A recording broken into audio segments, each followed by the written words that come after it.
knockouts. You know, if that was the case, his face would look like mush. You know, when he's moving his head, he's jabbing. He's slick. A lot of people too, like, since he knocked people out so much, people forget that he's a good boxer. Yeah.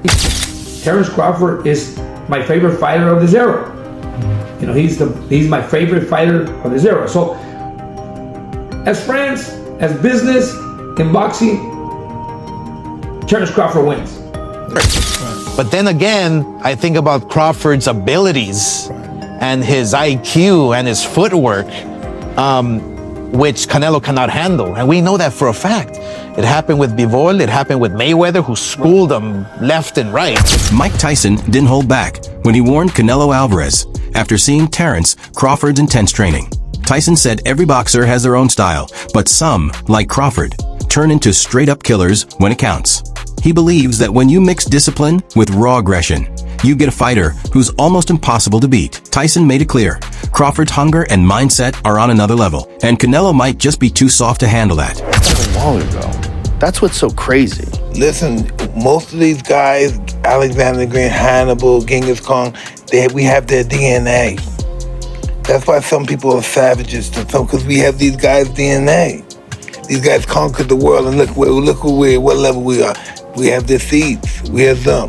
Some people, they have those psychopaths. Some people love killing people. Some people love eating people.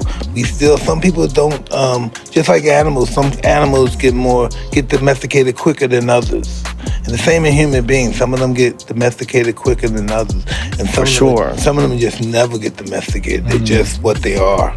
So it's genetically passed down, their makeup. Oh, absolutely. Yeah. I think the way we're so attached to our phones is going to lead to us being attached to some electronic thing that we wind up accepting in our body. No, listen, and it's going to change what people are. Like some iRobot shit, honestly? You think legitimately. Like some kind of cyborg shit. All of us right now, if our phones stop now, we would start fighting for some reason. Before we figured this shit out, our phones started now, we would for some reason find reasons to fight. We're so distracted by phones. But I think the thing about phones is you accept the fact that everybody has one, you accept the fact you always have it on you. So it might as well be a part of your body. It's just not connected. And one day it will be. One day they're gonna figure out how to put a thing on your head that makes your brain work way better, and a few people are gonna do it and they're gonna have a big advantage, and then we're all gonna do it. But until then, your phone will be like your will. When you die, take my phone, son. To get ready for the biggest fight of his life, Terence Crawford has been sparring with Carlos Adams, a hard-hitting middleweight known for his brutal power and nonstop pressure. This move shows Crawford isn't just preparing, he's planning to go to war. He knows that fighting a naturally bigger guy like Canelo Alvarez means taking heavy shots isn't optional. It's survival. By trading punches with a beast like Adams, Crawford is toughening up for the kind of violence he expects in the ring. This isn't just about heart. It's a smart, calculated move from a fighter who's ready to break Canelo down physically and mentally. So here's a video that many people have sent me to determine in their mind that Terence Bud Crawford would lose to Canelo Alvarez, or is going to lose September 13th to Canelo Alvarez, as he is sparring here middleweight WBC world champion Carlos Adames, who has 24 wins, 1 loss, 1 draw, 18 wins by way of knockout. And people are saying that Carlos Adames, who's 5'11" with a 73-inch arm reach, is having his way with Terence Bud Crawford, and this is an indication that the 168-pound Canelo Alvarez, who's 5'7" with a 70-inch arm reach, is going to have the same type of success and knock Terence Crawford out. But what people are not paying attention to is Terence Crawford is standing right in front of Carlos Adames and taking the big punches from Carlos Adames as he's standing in the pocket and counterpunching him and taking his blows at a smaller weight class while competing at 147. Now he bulked up. What y'all think? Oscar De La Hoya, once Canelo's rival and now a seasoned promoter, thinks Canelo's biggest strength, his aggression, might actually be his downfall. De La Hoya says Canelo will bring his usual pressure, but Terence Crawford is too smart, too slick, and too adaptable to fall for it. He reminds fans how Floyd Mayweather made Canelo look lost with pure defense and brainpower, and how Dimitri Bivol picked him apart by controlling the fight from a distance. De La Hoya's message is clear. Crawford has the tools to do the same, and maybe even better. With his ability to switch stances, land sharp counters, and outthink opponents, Crawford could completely expose Canelo.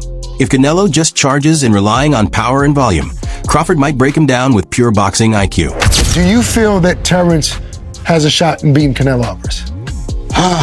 That's the $1 million question. When I watched Terence Crawford get rattled and rocked by Yorkis Gamboa, who's a natural 30-pounder, that to me is going to be a huge problem when he gets hit by Canelo.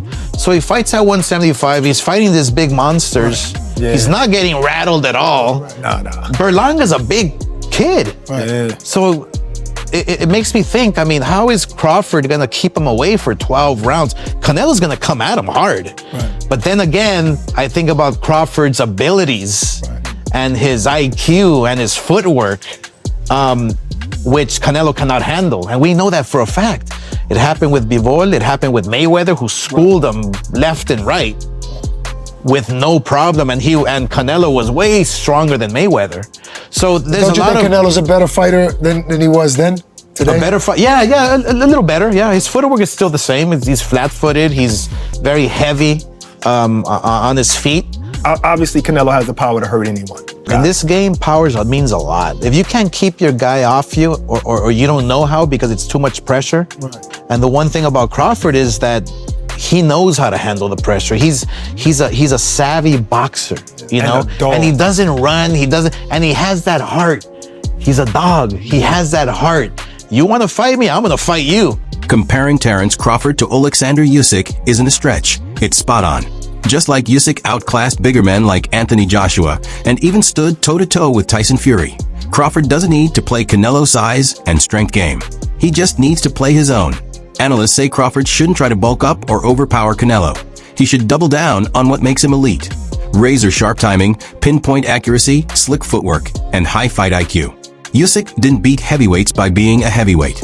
He beat them by being Usyk. Crawford can do the same. The real threat to Canelo isn't a stronger Crawford, it's a smarter, more focused one. If Crawford stays disciplined and trusts his instincts, he can make Canelo look flat-footed and one-dimensional. In this fight, Crawford's identity, not muscle, might be the weapon that breaks the Mexican superstar. To reevaluate him bulking up and say, you know what? Nah, Terence Bud Crawford, if you want a chance, not just to survive, but a chance to beat Canelo Alvarez, you have to be you. Just like Alexander Usyk was himself to face muscle machines like Anthony Joshua, big, tall enigma in the heavyweight division like Tyson Fury. Now let me quickly give you an example of what I'm talking about. See, when Alexander Usyk fought Anthony Joshua, right? He weighed in at 221. Joshua was 244, giving up 20 pounds, over 20 pounds, almost 25 pounds, right? Alexander Usyk didn't chase Anthony Joshua in terms of trying to bulk up. Oh man, I'm gonna fight this heavyweight. His power is gonna be more than me. His weight, he could overwhelm me with his weight, his height, you know, his power. No, I'm gonna be. I gotta be the most comfortable fighter I could be. I gotta be comfortable under my own skin. I'm not gonna beat him off power. I gotta beat him off speed. I gotta beat him off movement. I gotta beat him off adjustments. I gotta beat him off IQ, right? So Alexander Usyk didn't have to bulk up to be successful. Now look at this one. Look at when he fought Tyson Fury. He kept the same energy. He kept the same mindset, and it still got him. It still got him to become an undisputed heavyweight champion. This showdown isn't just power versus skill, it's legacy versus legacy. If you're ready for war in the ring, don't miss a second.